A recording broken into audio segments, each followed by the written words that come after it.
heard so far from this president are tweets, threats, and tantrums.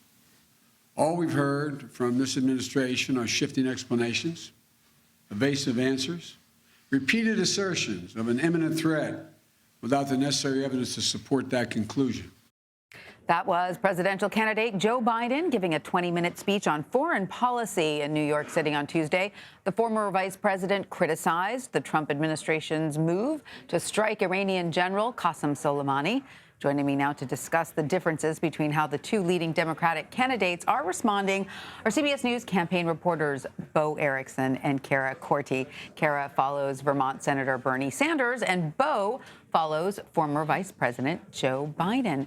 Welcome to both of you. So great to have you guys here in studio. Yes, we're excited to be here. So, Bo, what else is Biden saying about this decision to strike Soleimani? So his main message has been that no American will mourn the death of Qasem Soleimani. And that has been his top line when he's been speaking about this for the past couple days on the campaign trail. But Biden was a little hesitant to jump into criticizing President Trump's decision so quickly. He said, we did not really have the evidence yet. We didn't have really the clarity. So he's kind of holding off.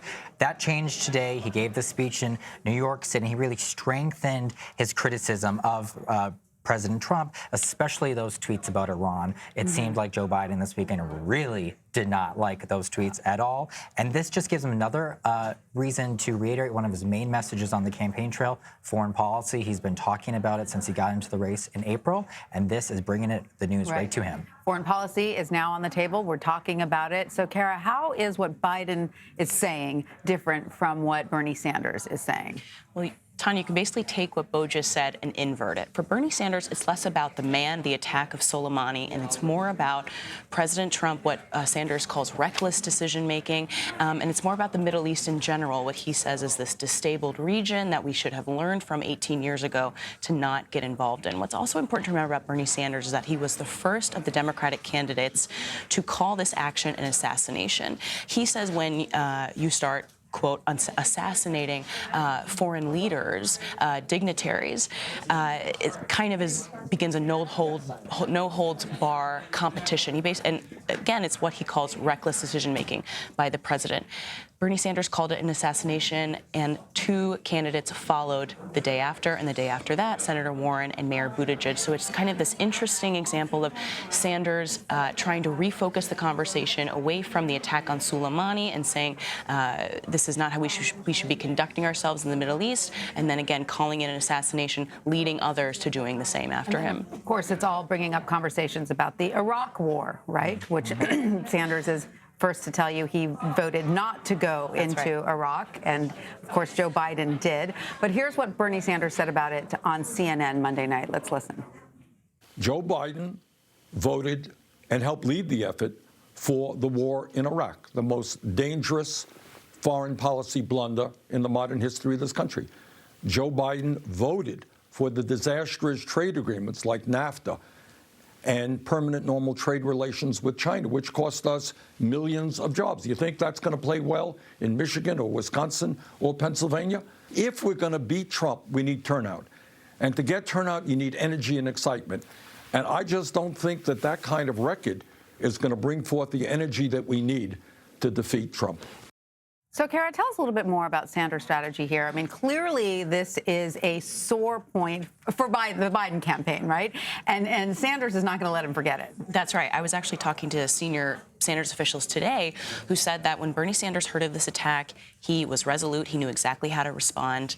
They say that he knew exactly why because they point to his record. We heard him talk about, look at my record on health care, look at my record on climate change, on gay rights. Now we're seeing him say the same for foreign policy. Bernie Sanders voted against invading Iraq in 2002, something that differentiates him from Biden. It's actually not a new statement we're hearing from Sanders. Right. If he's ever inclined to separate himself between himself and any other Democratic candidate, it has always been Vice President Biden. Hearing last night, we've heard from him before.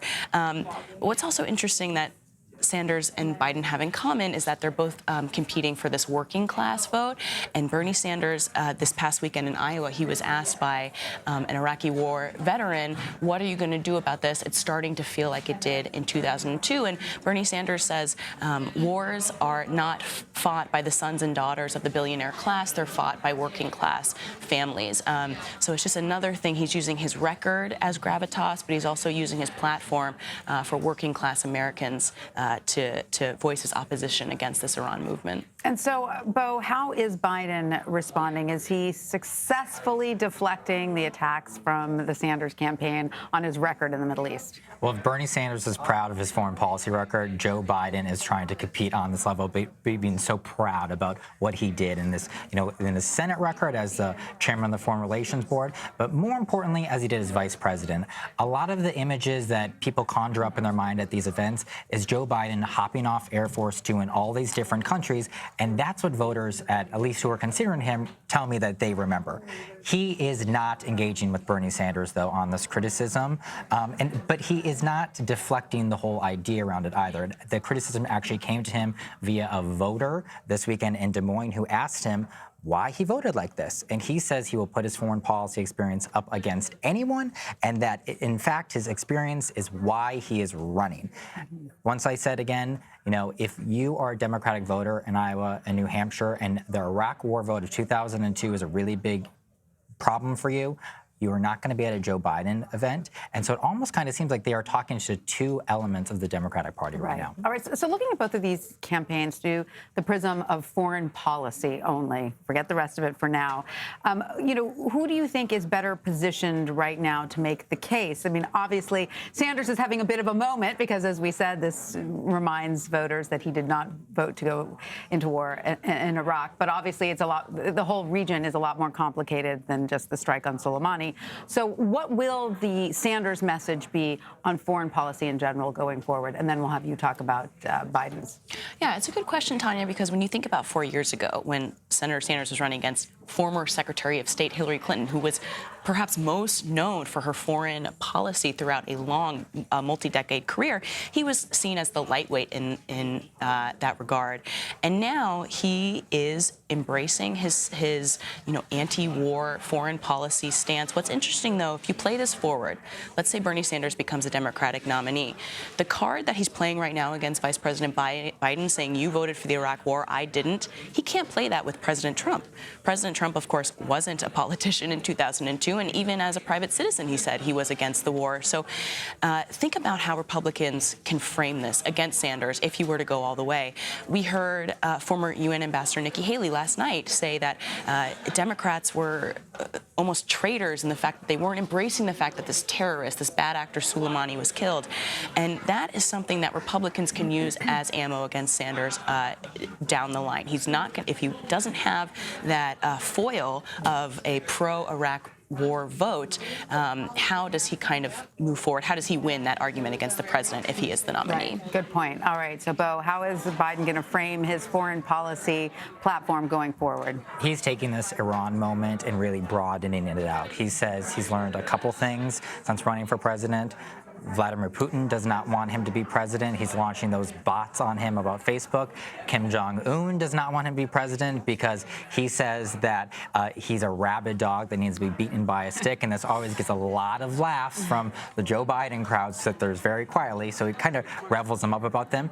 But he is trying to push this competition on foreign policy from here to February 3rd and that first caucus. Cara and I were laughing earlier, like, who would have thought it was foreign policy a month out that we would be talking about? But I was in Iowa yesterday talking to a voter. She was between Joe Biden and a senator, and she said she does not have any answers when it comes to Iran, but she thought Joe Biden did, and so therefore she's going to pick Joe Biden. One more quick point in that, Tanya, about how this issue is sticking. The CBS embeds have talked about this. Everyone has thought understandably, that the biggest story this past year has been impeachment. We did not hear a lot of impeachment discussion on the trail. You know what we have heard almost every day since this attack in Iraq? People have been asking, are we going to war? What are you going to do about it? It's scary. This is very personal to people. They are scared, and they want to know how these candidates are going to handle it. Well, as was pointed out, it's because in these small towns, these are the sons and daughters that will be heading off to war if there is a war. Exactly. So, all right. Well, Bo and Cara, thank you so much for joining us. Always a pleasure having you here. Thank you very much. Thank you.